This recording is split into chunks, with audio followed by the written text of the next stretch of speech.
Just be careful not to use too much shampoo, because at the end of the day, too much shampoo does more damage than it does good.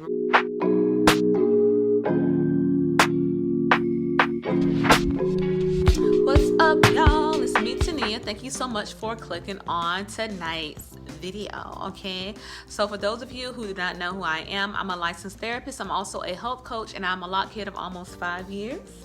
I will be locked for 5 years on March 24th, and actually Sunday, February 23rd, will be my 9-year back to natural anniversary. Okay, so I'll be 9 years back to natural on Sunday, and I will be 5 years locked on March 24th. All right, and this body that you're seeing here is from the roller set from the last video of mine, my experimenting with my first roller set.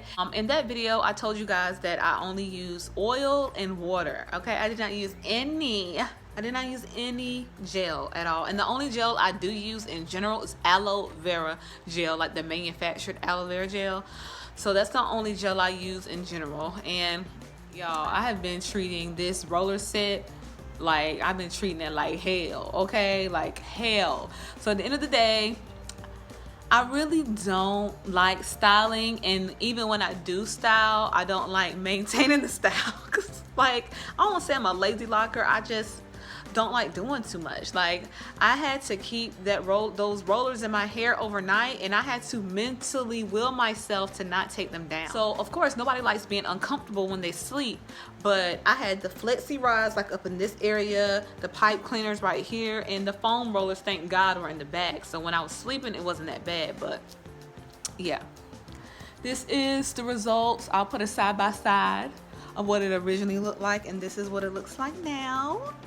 Okay, so yeah, I'm going to be washing my hair again on Sunday, and I will be putting some more foam rollers. I actually bought 3 to 4 packs of foam rollers off of Amazon, and I also bought some castor oil and some peppermint oil and some little bottles, because I'm going to be making myself and my husband some growth oil. Okay, and I'm going to be experimenting with that, and I'm also going to be experimenting with some liquid leave-in conditioner that I found under my sink. Like, y'all, like seriously, I told y'all I'm on a journey to find something that's going to keep my hair moisturized. And I know I said I've been against conditioner, but I mean the thick conditioner, like anything that's creamy consistency.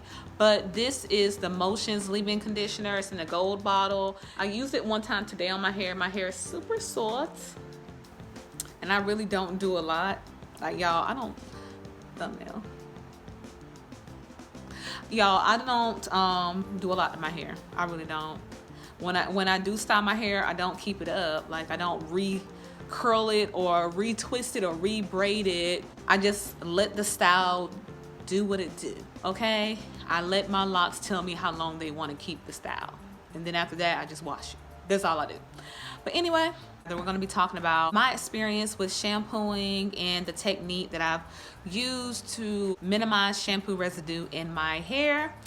And this has come through trial and error, because a lot of the habits that I had with my loose natural hair, like, I carried into taking care of my locks, and I learned that some of those habits and some of the products too that I used when I was loose natural is just not gonna cut it for locks. Okay, so one of the habits that I had when I used to wash my loose natural hair or my afro was just taking the shampoo and squeezing, you know, shampoo here and there on the top or crown of your head, and then washing down. And you know, when you have loose hair and you don't have like matted hair or netted hair, like, you can get away with that because it's a lesser chance of buildup or residue gathering in your hair, because it's loose, it's not locked. But when you have locked hair, overloading is what I call it, but overloading your hair like that can be detrimental, either in the immediate or over time, because at some point you're going to have some residue / buildup.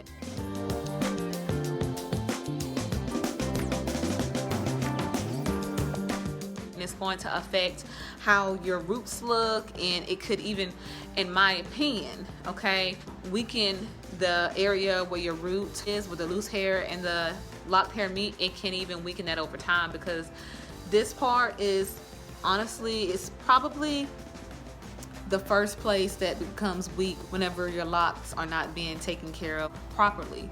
So my suggestion is to put the shampoo in your hand like you do lotion, and then just rub it around and use water to activate it in your hand first, and then smooth it over your locks in layers. Work the shampoo in your hair in layers, and you squeeze the shampoo down. That's how you can make sure that the shampoo is evenly dispersed throughout the length of your locks, and you're squeezing and squeezing, like almost honestly kind of like back in the day when they used to hand wash clothes, or you know how you hand wash clothes and you squeeze it when you're the shampoo, kind of like that. And that honestly is, in my opinion, a more thorough way of washing your hair. I can speak for myself because I've done it, but I feel like sometimes when you are washing your hair in the shower, you can be a little bit lazy because we see the shampoo activating and making suds, and that just makes us think like it's just doing this work, it's doing this job. But at the end of the day, if your hands aren't doing the work that it takes to wash the shampoo out of the hair or rinse the shampoo out of the hair, then you can have a head full of locks with shampoo residue. So in my opinion, it's just as much about the technique when you wash your hair. Oh my God, I'm losing so much light. All right, is that better, you guys? Okay.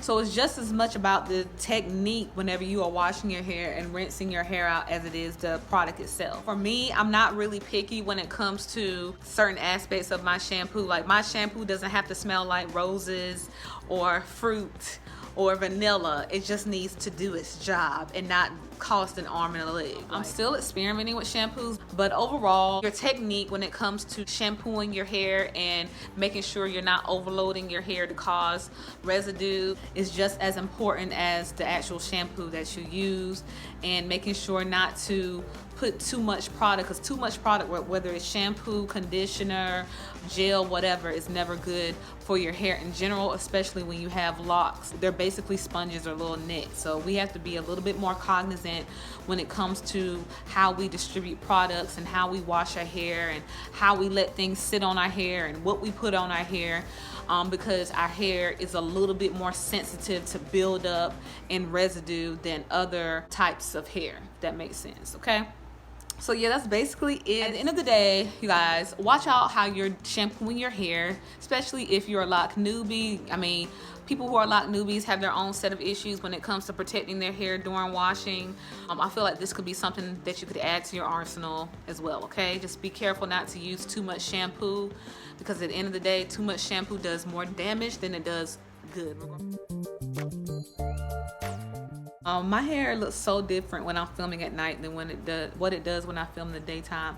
I feel like in the daytime, it brings out, and it could be the lighting, of course, it brings out more of the brown parts of my hair, but now it's like it looks straight black. Or like if my hair was weave, it would be like a number, like I feel like my hair would be like a number 2 right now, but in the a number 2, but in the daytime it could be like a number 4. Now only people who, you know, wear weave, and because I used to be an avid weave wearer, I wore tracks, wigs, all that stuff. Okay, I'm an OG in the weave department. Okay, don't you ever get it effed up. Okay, I'll slap a wig. If I could slap a wig on this and have my little loose natural hair look back for a day, I would. Okay, if anybody knows of any loose natural hair wigs that don't cost an arm and a leg, hit me up in the comments about them, okay? Because I sometimes miss my afro look and I want it back.